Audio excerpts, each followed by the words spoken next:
Today's video, I'm going to go over how you can close more deals and become a master while in your sales calls so you can essentially make more money. So let's get into it.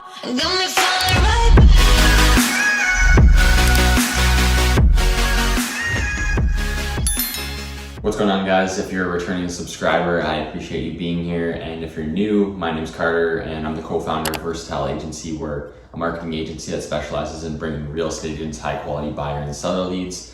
So yeah, like I said in the intro, today's video I'm going to be going over how to become a master while you're in your sales calls with potential clients, what you should be doing in the sales calls, how you should be preparing for it, and just essentially kind of the three things that I do in our sales calls. So before I get into all that, can you do me a favor, subscribe, like, turn on your post notifications. I'm trying to get to 1,000 subscribers by the end of 2022, which I think is very possible. But then again, that's up to you watching right now. So go ahead and click that red button, subscribe, and help me out. And let's get into the video. So before I kind of get into the tips and tricks of what I actually do in sales calls and what you guys should be incorporating in your calls, I just want to run through kind of a scenario in your, head and see if this has ever happened to you guys. So, you're spending hours every single day for months or weeks or days, whatever it may be, doing outreach and just reaching out on Instagram, Facebook, DMing, friggin' email, and you finally get a response and you booked a meeting. So after all these months of actually just doing outreach, not getting any meetings because you don't really know how to either properly do outreach or it's just more, you're just starting out, so it's just not working out. But you finally book your first meeting and then it kind of sets in like, oh shit, like what do I actually do in this meeting? So this is what happened to me because I was just so focused on, I didn't have a mentor, I didn't take a course or anything like that. So I was just so focused on doing the outreach, doing a whole lot of quantity, just trying to book my first meeting, get my first client. But then a month in when I actually booked my first meeting or however long it was, and then I realized, well, I don't even know what I'm going to do in this meeting. I don't even know what I'm supposed to say. What do I bring up? I don't have any case studies. I don't have any results to show. What the hell do I even do in this meeting? So I just basically, if this has happened to you guys, comment down below because it definitely happened to me at the start. So I'm making this video so this doesn't happen to you, so you can actually be prepared, have everything in place before you start doing outreach and you do book your first meeting. So you're just fully prepared for actually, when that happens. Now, a big thing when you're actually doing your outreach and trying to book these meetings, make sure, we know at the start you're going to be hungry for new revenue. You just want a client to come on, you're just looking for money essentially. But make sure that this client is actually qualified for your service. The number one thing is getting them results. So don't be blinded by the money and that you're just trying to get a first client on. You don't even care if they suck, whatever it may be. Don't get blindsided by the money. Make sure they're actually a good qualified client. You can actually genuinely get them results, whether it be for e-com, real estate, insurance, car dealerships, whatever it may be.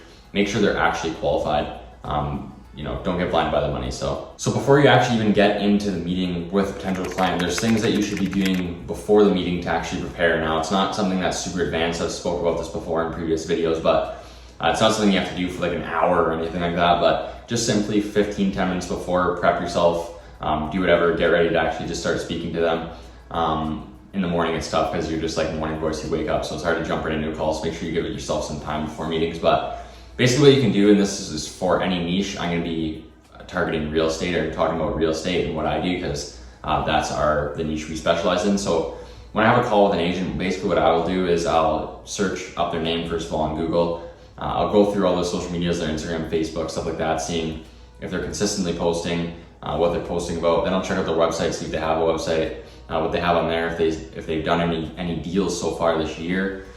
Just basically doing my due diligence, seeing obviously where they're from, what they do, just stuff like that. So it's stuff that I can start a conversation about, and you want to ask them some questions at the start of the meeting as well. So build a kind of a question sheet of exactly what you want to ask every potential client before getting into the meeting.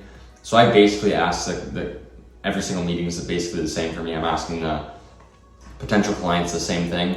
So it's just kind of a question sheet that I have that I go through with them. It's basically memorized now.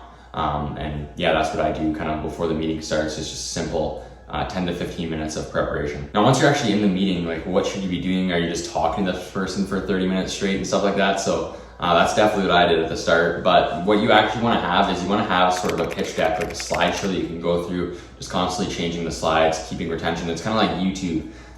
You want to keep the retention rate of them. You don't want them to get bored, just days off and zone out.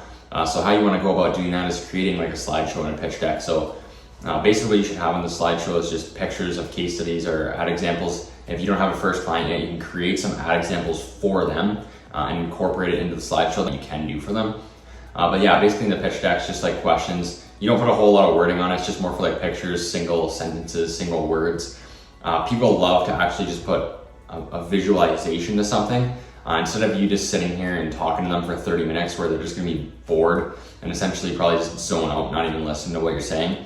If you put a picture in front of them and you're changing slides, it gives them something to do. They're looking at it, like I said, they can put a visual to what you're saying, like the systems and the ad creatives. You can just show examples and all that fun stuff. So definitely before booking meetings, make sure you have a full pitch deck and kind of like a slideshow laid out so you know what you're going to be doing and you can kind of go through it with the client and stuff like that. So in the first part of the meeting, you're just breaking the ice, essentially, saying hi, what's up, whatever it may be. This is where I kind of just build rapport with the client. I'm super personable. I'm not doing anything salesy at the start. Like I said, I'm asking them questions. And most of the time I honestly just go off and do a conversation about their life or about my life, whatever it may be. They'll ask me questions, how I got into this, stuff like that. The start is more to just build rapport, build like somewhat of a relationship with the client at the start so they know who you are and stuff like that. So just talking about where they're from, where the weather, how they got into real estate, just all simple questions, stuff like that. It'll make it better. They'll feel more comfortable around you. They won't just feel like you're there to just kind of get their money and stuff like that. And then you do 20 of these a day and you're just another number to them. You want to actually make them feel like you genuinely care about them.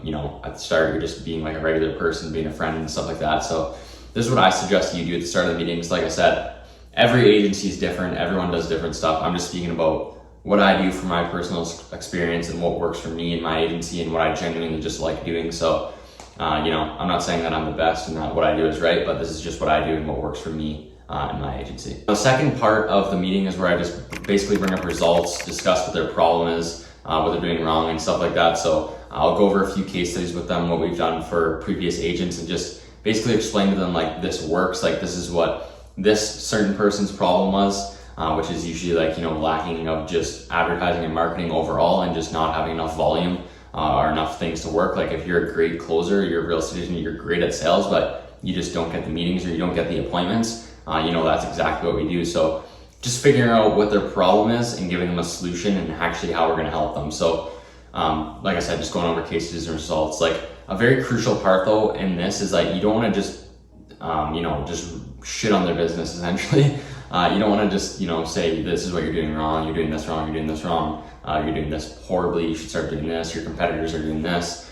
You don't want to just shit on them the entire time. You want to actually tell them some things that they're doing good. Like, yeah, your Instagram looks really well, you're really consistent with your posting and stuff like that. No business owner, and no matter what, will appreciate you just shitting on their business the entire time. So make sure you're not too harsh about it and you just want to kind of bring up something they're doing wrong or like what they could improve on. Really make sure you're having a good choice of words and stuff like that, but also bring up some things they're doing well as well. So next what I basically do is then just explain the system, how it works, how we bring in these leads, some of the ads we're doing, what we're doing different than other agencies, and then I basically pull up kind of like the package and the pricing, break that down for them, how it all works and stuff like that. So the meeting's usually around 20 to 30 minutes, but this part of this stage is basically where I just want to close them and stuff like that. So just showing them the price, discussing that with them. And once you get more advanced, you'll be more comfortable, you'll sound a lot more confident. Any question that they're going to ask you, most likely you're going to have an answer for. And like I said, once you become more advanced, then you can start being a little more pushy and actually trying to close the deal directly in the call. So, at the end when they're just discussing, asking you questions and you're just like, so like, are you ready to get started? Like, this is a problem that's going to help you. Like, and then, they'll say, oh, can you send me an email, the package, stuff like that. And you'll just say, listen here, Johnny, I can email you this package. We could book another meeting. We could talk again next week, whatever it may be. You told me you're the decision maker. So no matter how many meetings we're going to have, what's going to change? What's stopping you from starting this right now? This is a solution for a problem that you're having. You need to book more meetings. You're good at closing. So what is actually stopping you from, booking a kickoff call and getting started right now? You're going to take them out of their comfort zone. They're not going to know what to say. A lot of people don't get put on the spot like that. So, they might just genuinely say it's the money. I just need to figure that out and stuff like that, which is totally fine. But at least you're putting them on the spot. If they're just, a little nervous about doing it or they don't know, like you just want to sound confident, push them. And then sometimes, that works. That will increase your closing conversion rate by a whole lot. If you're just a bit more pushing the call, you don't have to be rude about it and say, you know, like what the fuck, what's stopping you, and stuff like that. But you know, you can be a little bit pushy and actually get them to, you know, hopefully close them in the call just by doing little things like that. So yeah, that's basically everything I wanted to go over with you guys. Hopefully this helped you out, and hopefully this will get you to close a couple more clients in the call. Now, if you still don't think you're an expert after watching this video and you still need some help like building a pitch deck and stuff like that, I am doing a mastermind starting April 1st. It's coming up very soon. So in honor of that, I'm going to give everyone who's watching this video 50% off. If you use the code VERSATILE10, the link's in the description. You can join right now for 50% off. So basically in the mastermind, I'm doing weekly hour coaching calls for 4 weeks and weekly 15-minute group Q&As with everyone in the group. I'm just teaching you guys how to build and scale an agency from the ground up, exactly how I did it. I'm also doing a summer mentorship for this summer for 8 to 12 weeks. I'm working with people one-on-one, basically guaranteeing you guys that you sign a client. So if that's something you'd be interested in hearing more about and chatting with me, the link for that is also in the description. Before you leave, make sure you just subscribe, like, turn on your post notifications. It genuinely helps me out. And comment down below some videos you'd maybe like to see next week. And yeah, enjoy. Peace out.